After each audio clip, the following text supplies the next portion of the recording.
Hello बेनो जय श्री कृष्ण।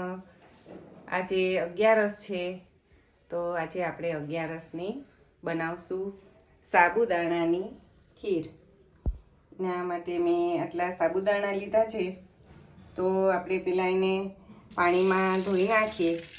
ખીર બનાવવી છે તો આપણે એને પલાળવા જોશે।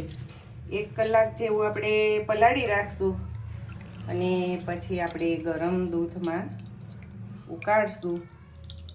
1 કલાક આ ઓછા સાબુદાણા છે એટલે 1 કલાકમાં આપણે પલળીને ઝાઝા થઈ જશે તો ઢાંકીને હવે આપણે એને રાખી દઈએ।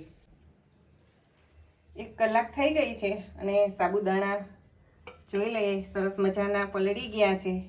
હવે એને આપણે આવી રીતના પાણી બધું કાઢી નાખશું। પાણી જાજુ નાખ્યું હતું અને થોડું નીકળ્યું તો સાબુદાણા સરસ મજાના પાણી પીને પોહી ગયા છે અને મોટા દાણા થઈ ગયા છે। 1 લીટર દૂધ છે એ આપણે આ ગેસ ચાલુ કર્યો અને મૂક્યું છે। એમાં આપણે 1 વાટકી ખાંડ નાખશું। થોડી વાર ઉકળે પછી એમાં સાબુદાણા નાખવા છે। આ 2 કાજુ 2 બદામ એ ખમણીને નાખશું। આ જાયફળ ખમણીને નાખશું। એલચી આપણે ટોચી નાખશું।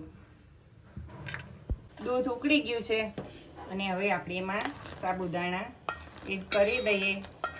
સાબુદાણા થોડી વાર ઉકળશે એટલે સરસ મજાના કાચ જેવા થઈ જશે। પછી આપણે આ એલચી ટોચી લીધી, જાયફળ, કાજુ અને બદામ ખમણીને આપણે રાખી દીધું છે।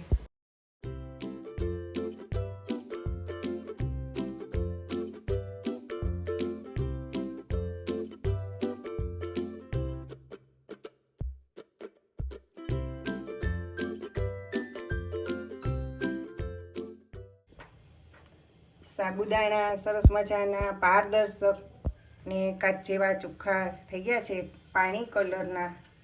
એ તમે જોઈ શકો છો એકદમ મજાના મસ્ત પાકી ગયા છે। હવે આપણે દૂધ ઉકળે છે એમાં 2 થી 3 મિનિટ જેટલું હલાવ્યું હતું એટલે સરસ પાકી ગયા છે। હવે એમાં આપણે એલચી અને